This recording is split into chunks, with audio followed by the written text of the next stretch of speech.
Zohran Mamdani election দাঁড়াইছে, সে যখন 1 point পোলে, আমরা তখন তারা এন্ডোর্স করছি। ইট ওয়াজ এ ডেয়ারিং, নো বাংলাদেশি, নো মুসলিম, নো আদার অর্গানাইজেশন এন্ডোর্সড ইয়েট।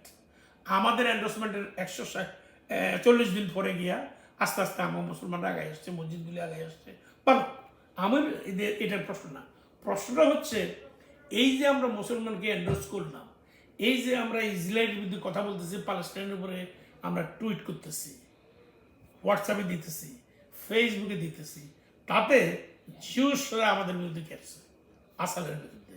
কারণ জিউসরা মনে করে যে আমরাও তো গুড়িগাড়ি তাদের এগেনস্টে যাচ্ছি। আমরা আসলে তাদের এগেনস্টে যাচ্ছি না, আমরা যাচ্ছি যে প্যালেস্টাইনের যেন ফেয়ারলি ট্রিট হয়। এটা তারা বুঝে না, তারা মনে করে না। তারা কি করছে, ইউনিয়নগুলির কল দিছে যে এদেরকে টাকা পয়সা দিবে না, এদেরকে সাপোর্ট করবে না, এরাই। তো এতে করে আমার একটু হ্যাম্পার হয়েছে। কিন্তু because I am also in the union, I am মোটামুটি I am a very powerful within the union.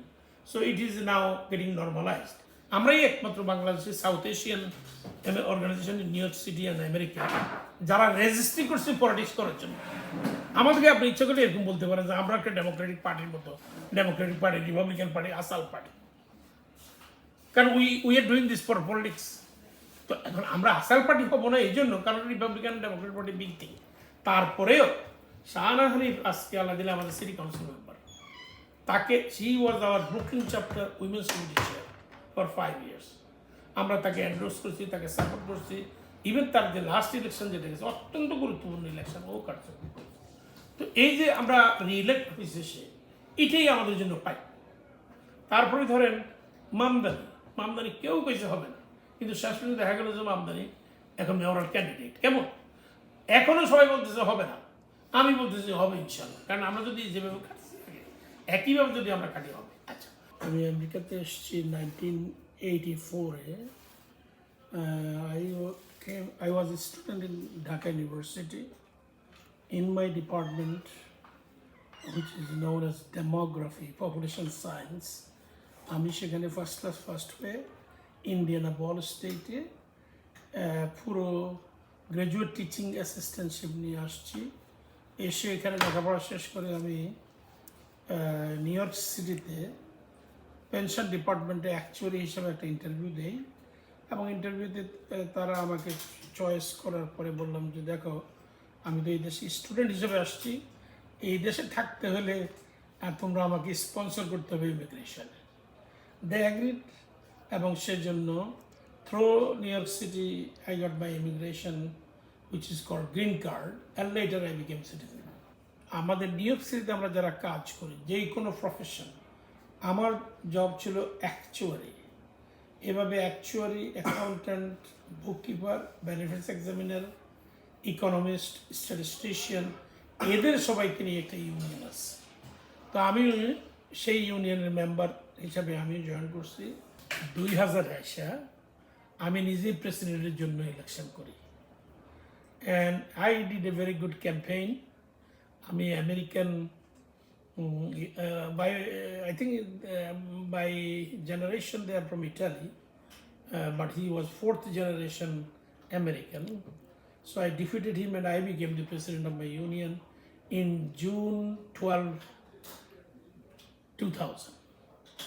So সেই থেকে এই দেশে একটা সুবিধা আছে, আপনি যখন ইউনিয়নের রিপ্রেজেন্টেটিভ হবেন তখন সিটি জব থাকলে বা যে কোনো জব করেন আপনি, সেখান থেকে আপনাকে রিলিজ করে দেয়।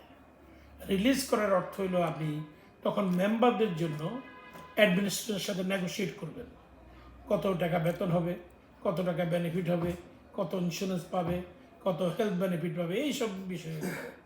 তো যেহেতু আমি সিটি থেকে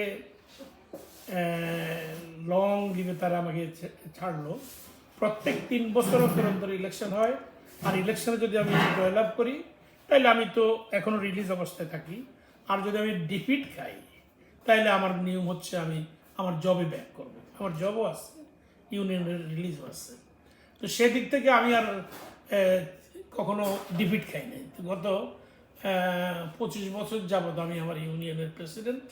এটা আমার 9th 3-year টার্ম আমি সার্ভ করতেছি, আমেরিকান ভোটার।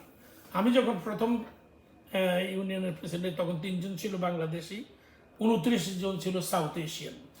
টুডে বাংলাদেশে প্রায় 42 জনের মতো আছে এবং প্রায় 139 জন সাউথ এশিয়ান আছে, আর বাকি 2,500 আমেরিকান। এর ভিতরে 25% ইহুদি, 25% কালো, 25% ল্যাটিনো, আর 25% সারা পৃথিবীর মানুষ। তো এই ক্ষেত্রে যখন আমার একটা ধারণা দাঁড়াইলো এই যে আমি যদি আমেরিকান প্রেক্ষাপটে আমেরিকার একটা গ্রুপকে আমি যদি প্রতিনিধিত্ব করতে পারি এবং তাদের যে কন্ট্রাক্ট, তাদের যে স্যালারি, সেটার ব্যাপারে আমি নেগোশিয়েট করি, তাদের জন্য বেনিফিট নিয়ে আসতে পারি, তাহলে এবার আমার কমিউনিটির জন্য কি করা যায়। তো সেই কমিউনিটিকে কিছু করার জন্য আমি ভাবলাম যে ডেফিনেটলি তাইলে I should create something that looks like union, smell like union, act like union, but it is not a union because I don't give job anybody to become my member. Everybody is a member of somewhere or they are community people. They become my member. Per year $20, life member $300, family husband wife $500, এবং husband wife children যদি 10 জন থাকে তাও $750. তো this is my membership. So এটা করে আমি কেন করলাম, কেন করার পিছনে যুক্তিটা হইলো এই, আমার 5টা ছেলে মেয়ে এখানে, এই 5টা ছেলে মেয়ে নিউ ইয়র্ক সিটির পাবলিক স্কুলে গেছে লেখাপড়া করার জন্য। তো আমি বোধহয় প্রথম স্কুলে লেখালেখি শুরু করছি ঈদের সময়, যেন বাচ্চাদেরকে রিলিজ করে দেয় যে ওরা ঈদ করবে, কিন্তু তারা বলছে যে আমরা রিলিজ করব না, তবে আমরা অ্যাবসেন্ট দেখাবো। অ্যাবসেন্ট যদি দেখায় এটা আবার রিপোর্ট কার্ডের জন্য একটু সমস্যা হয়, কারণ আমাদের 2 ঈদের 6 দিন বাসায় থাকবে বাচ্চারা, তো 6 দিন যদি অ্যাবসেন্ট দেখায় অন্য হায়ার লেভেলে যখন ভর্তি হবে, that can be an issue. So this became an issue, যে স্কুল বন্ধ রাখা। কিন্তু আমার 5 ছেলে মেয়ে পাবলিক স্কুল শেষ করে কলেজে যাওয়ার আগ পর্যন্ত আমি এটা করতে পারিনি। তো আমি এটা শুরু করছি, ধরেন আমি আপনাকে বলবো 1992 থেকে কীভাবে স্কুল হলিডে করা যায়। 2008-এ আইসা আমি সিটি কাউন্সিলে এই বিলটা পাস করাইছি 50-1, মানে 51 জন সিটি কাউন্সিলের ভিতরে 50 জনে ভোট দিয়েছে যে ইয়েস স্কুল বন্ধ থাকা উচিত, আর একজনে বলছে যে নো। কিন্তু তখন মেয়র ছিলেন Bloomberg. Bloomberg is a Jews guy, ইহুদি। He did not want to give the school holiday, so he veto. Veto means he said that even if you pass, I'm going to veto it, and it did not happen. So পরবর্তী মেয়রকে আমরা নির্বাচিত করলাম, সেও করল না। In 2012 de Blasio ran for the mayor. তো তার এরকম আমরা আমাদের কমিটি থেকে স্ক্রিন করছি। স্ক্রিনে তাকে জিজ্ঞেস করলাম যে তুমি যদি হও, will you do the Eid holiday? যদি ঈদ হলিডে করো তাহলে আমরা তোমাকে এন্ডোর্স করব। সে বলছে I cannot promise, but I think this is the most important thing to do, to have Eid holiday. এবং সে আমার বললো, মাফ you remember in 2008 when city council voted for Eid holiday, I was one of them who voted for it. তাহলে তুমি নিশ্চিত থাকতে পারো যে আমি এটাকে সাপোর্ট করব। তো এরপর প্রাইমারিতে সে জিতে গেল। এখন প্রাইমারিতে জিতার পরে আমরা বললাম যে যদি নভেম্বরে ইলেকশন করতে হয় তাহলে তোমার এখনই ডিক্লেয়ার করতে হবে ইউ উইল ডু ইট। তো সে ডিক্লেয়ার করলো অক্টোবরের 13 তারিখ। নভেম্বরের 6 তারিখে মতো ইলেকশন ছিল, ইলেকশনে সে নির্বাচিত হয়েছে। সে 12তেও নির্বাচিত হয়েছে। তারপরে বিভিন্ন ফর্মালিটিস করতে গিয়া 13, 14, 15 সেপ্টেম্বরে গিয়া সে অ্যানাউন্স করছে যে এই সেপ্টেম্বরের পর থেকে স্কুল বন্ধ থাকবে ঈদের দিন। তো মাশাআল্লাহ আমরা এই একটা জিনিস পেলাম। তো এখন দেখেন আমি আন্দোলন শুরু করছি আমার বাচ্চারা যখন প্রাইমারি স্কুলে পড়ে, পাবলিক স্কুলে, কিন্তু আমার বাচ্চারা 5টাই প্রাইমারি স্কুল শেষ করে বাইরে গেছে, তারপরে এটা হয়েছে। তাহলে কি বুঝে গেল? আমি এটা কমিউনিটির জন্য করছি, আমার পরে যারা আসবে তাদের জন্য করছি, চিরজীবন যারা আসবে, যারা ঈদ হলিডে চায় তাদের জন্য এটা করা হয়েছে। এই যে করাতে যে আনন্দ, সে আনন্দের প্রেক্ষাপটে আমি ভাবলাম যে আসাল now should go abroad. Abroad means অন্য অন্য স্টেটে যাওয়া দরকার। তো আমরা বাই দিস টাইমে নিউ ইয়র্ক সিটিতে আমরা 5 বড়োতে 5টা চ্যাপ্টার করছি। তাহলে কি 5 বড়ো? Bronx, Queens, Staten Island, Manhattan and Brooklyn. তো এটা করার পরিপ্রেক্ষিতে আমরা মোটামুটি অনেক স্ট্রং হলাম। যে কোনো লোক নিউ ইয়র্ক সিটিতে ইলেকশনে দাঁড়াইতে গেলে আমাদেরকে কল করে বলে যে আমাদেরকে we want to be endorse by you organization. তো এখন আমরা এটাকে বাড়াইয়ে 22টা চ্যাপ্টার করছি, আমরা 12টা স্টেটে আছি। তো স্টেটে এইভাবে চলছে, আমরা new jersey, Pennsylvania, Michigan, Georgia, তারপরে ফ্লোরিডা, ইয়েস, এবং Virginia, Maryland, Washington DC and Kansas, এই কতগুলি স্টেটে আমরা এখন কাজ করতেছি। আমরা মনে করি আমাদের এই কাজের প্রসারতা দিন দিন বাড়তেছে। আপনি জানেন আমরা এটা করে কী লাভ হলো, কেন করলাম, কেন করার কথাটা আমি বলছি যে যখন একটা দাবি থাকবে সেই দাবিকে ফুলফিল করার জন্য আপনি যদি মেইন স্ট্রিম পলিটিক্সের সাথে জড়িত না থাকেন, তাদের মাধ্যমে না করতে এটা কখনো হবে না। দ্বিতীয় হচ্ছে এই দেশে যত কিছু হয় সব টেবিলে গিয়ে সিদ্ধান্ত নেয়। এখন টেবিলে কারা বসে? যারা বোর্ডের মেম্বার। আপনি যদি বোর্ডের মেম্বার না হন, সিটি কাউন্সিল মেম্বার না হন, অ্যাসেম্বলি মেম্বার না হন, সিনেট মেম্বার না হন, you can't bring your issues. তো সেজন্য বর্তমানে আমাদের মাধ্যমে এ পর্যন্ত বাংলাদেশের 4 জন সিনেটর নির্বাচিত হয়েছেন। একজন হচ্ছেন জর্জিয়ার শেখ রহমান, আর একজন হচ্ছেন নাবিলা ইসলাম, এরা 2 জন জর্জিয়া। আমাদের জর্জিয়ার চ্যাপ্টার খুব স্ট্রং। তারপরে আমাদের কানেকটিকাটে আছেন মোহাম্মদ রহমান, এরপরে আমাদের ভার্জিনিয়াতে আছেন সেলিম সাদ্দামের নাম। এই ছাড়া নিউ ইয়র্ক সিটিতে আমাদের বর্তমানে আপনারা পত্রিকা খুলে দেখবেন যে উনি কমিউনিটি বোর্ডে গেছেন, উনি কমিউনিটি বোর্ডের সদস্য। এই কমিউনিটি বোর্ড শব্দটা আমরাই শুরু করছি, প্রথম আমাদের লোককেই আমরা ওখানে ঢুকেছি। আমাদের এখন 11 জন আছে যারা আসাল করে, এই ছাড়া আরও 5-7-10 জন আছে বাঙালি। কারণ বাঙালি এখন বুঝতে পারছে যে আমরাও যাওয়া দরকার। তো যেতে গেলে ওনাদেরও ব্যক্তিগতভাবে রিলেশন আছে অনেকের সাথে, বিশেষ করে সিটি কাউন্সিলের সাথে, বড় প্রেসিডেন্টের সাথে, তাহলে ওনারাও যেতে পারবেন। আমরা মনে করি এটা আমাদেরই ভিক্টরি। এটা কি বলে এম্পাওয়ারমেন্ট। আপনাকে দেখে যখন অন্যরা ওই কাজই করে জিততে পারে, সেটাই তো এম্পাওয়ারমেন্ট। আমার ক্ষমতাটাকে আপনি এখন ডিস্ট্রিবিউট করে আপনিও করতে পারতেছেন, সেই জন্য আমরা খুব প্রাউড ফিল করি। আচ্ছা, এখন বিষয়টা হচ্ছে এটা করতে গিয়ে অসুবিধাটা কী? আমি বাংলাদেশি, তাহলে আমাদের এখানে 80% লোকই বাংলাদেশের। যদি আমরা এটাকে সাউথ এশিয়ান বলি, আফগানিস্তান, ইন্ডিয়া, ভুটান, মালদ্বীপস, শ্রীলঙ্কা, নেপাল, এই যে 8টা কান্ট্রি, এই 8টা কান্ট্রির মধ্যে আমাদের একটা চ্যাপ্টার চলে, উনি প্রেসিডেন্ট হলো নেপালের, তার মেম্বারগুলি সব নেপালের আর ভুটানের। জ্যাকসন এটা যে চ্যাপ্টার। আমাদের একটা চ্যাপ্টার আছে ইস্টার্ন, এটা doctor Nita Chatterjee, he is a PhD holder, he runs eastern island, is from India. আমাদের একটা চ্যাপ্টার আছে, এই কুইন চ্যাপ্টারেই আমাদের সেক্রেটারি হচ্ছে ইন্ডিয়ান।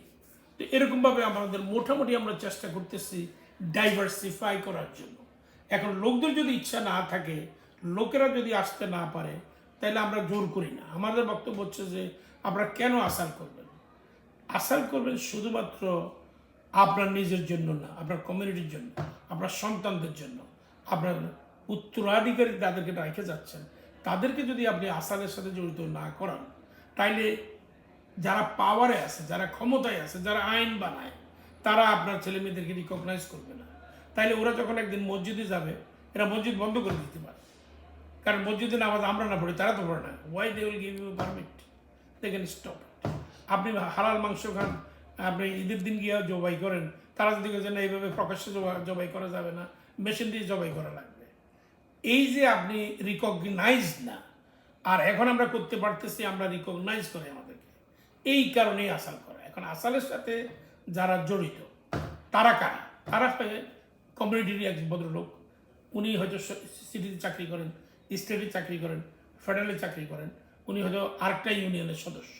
তো আমরা এটাকে ইউনিয়ন বেসড কমিউনিটি অর্গানাইজেশন করছি। ইউনিয়নের মেম্বার যারা কমিউনিটিতে থাকে তারা, আর কমিউনিটির লোক যারা লিডারশিপ করে। আপনার জানা মতো যত লিডার আছে আমাদের বাংলাদেশে, প্রায় everybody is our life member.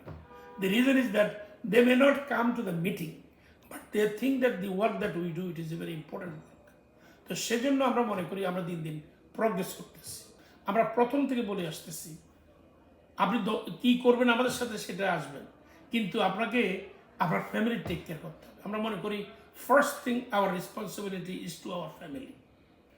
Second হচ্ছে আমরা বলি যে আপনার একটা ভালো ইনকাম থাকা দরকার।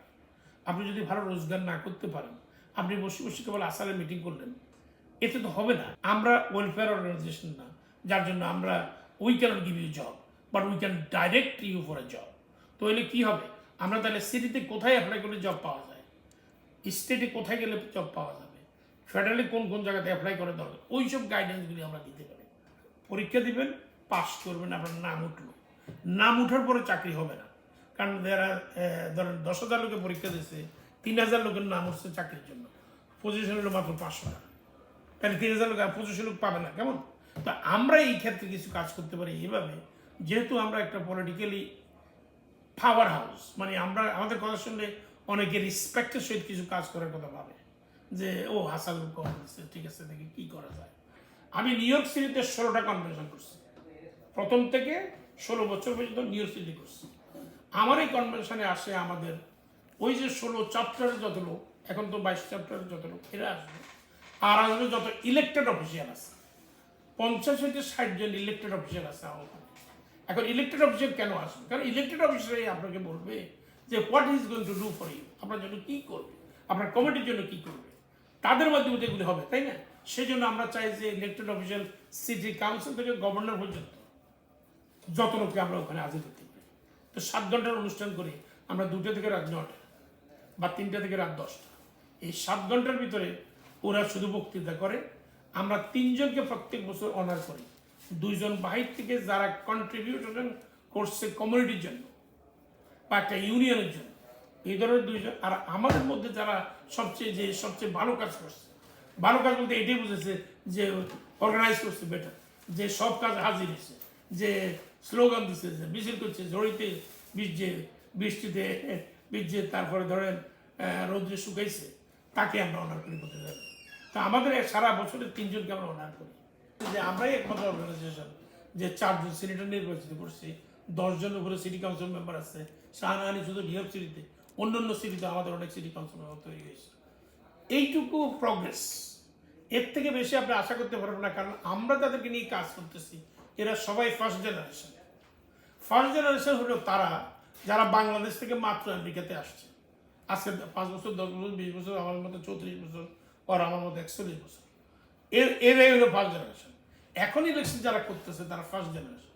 First generation is not ready to win because Shahana Hanif is not first generation, she is a second generation.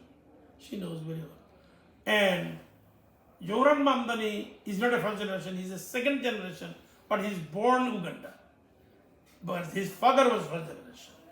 এই যে সেকেন্ড জেনারেশন থেকে উইনিং এর পসিবিলিটিগুলি দেখা দিচ্ছে। তা আমরা মনে করি আমি পারবো না, আমার ছেলে মেয়েরা পারবে। তার এক্সাম্পল হলো আবার চিন্তা বোধ, আমার মেয়ে Jamila Uddin is the only elected after Shahana Hanif, elected state committee person last 3 terms because she is an American, she ran with the American people and she get elected as an American people from Assembly District 24 থেকে queen's থেকে। সে এবারও elected হচ্ছে নভেম্বরের 4 তারিখে তার vote. তো আইডিয়াটা হচ্ছে আমাদের সেকেন্ড জেনারেশনের জন্য আপনাকে ওয়েট করতে হবে। সেকেন্ড জেনারেশন কারা? উনার ছেলে নাসাতে জয়েন করছে। এখন এই ছেলে যদি হারবার্ড থেকে ল করে আসতো, আর সে যদি বলতো যে মা আমি সব বাদ দিয়ে আমি শুধু পলিটিক্স করবো, কারণ আমি যদি টেবিলে না যাই আমাদের কমিটির কোনো উপকার হবে না, এরকম আসবে। তো সেজন্য এটা শুধু টাইমিংয়ের ব্যাপার। আপনি যে এখনও আমাদের ক্যান্ডিডেট অগাধ দেখতেছেন না। এখনও মনে করেন গত সানডেতে ব্রঙ্কসে একটা মিটিং হয়েছে, ব্রঙ্কস পার্কচেস্টার। আপনি জানেন কি, আমি পার্কচেস্টার প্রেসিডেন্ট ছিলাম 12 বছর, মানে I am the one who develop Parkchester. আমি অ্যাপার্টমেন্ট ওখানে 13,000 টাকা দিয়ে কিনছি, এখন 200,000 পার অ্যাপার্টমেন্ট, একই apartment. I was the president at that time. But anyway, so ব্রঙ্কসে একটা মিটিং হয়েছে, অ্যাসেম্বলি ডিস্ট্রিক্ট 87, এখানে অ্যাসেম্বলি ডিস্ট্রিক্টে দাঁড়াবে আগামী বছর। তো এই জন্য 3 জন বাঙালি একই পজিশনের জন্য দাঁড়াবেন। ওনারা 3 জনে মিটিং করছেন। তো মিটিং করে সিদ্ধান্ত নিচ্ছেন যে একটা কমিটি করবে, সেই কমিটি 3 জন থেকে 1 জন বানাবে। এই 3 জনের 1 জনও হবেন না। আমি আমার সাথে যারা কথা বলছে আমি বলে দিয়েছি, 1 জনও হবেন না, কারণ 3 জনই ফার্স্ট জেনারেশন আমেরিকান। প্রথম নম্বর হলো first generation American can't get elected. Main reason is that their accent is not there. They do not understand how a bill pass.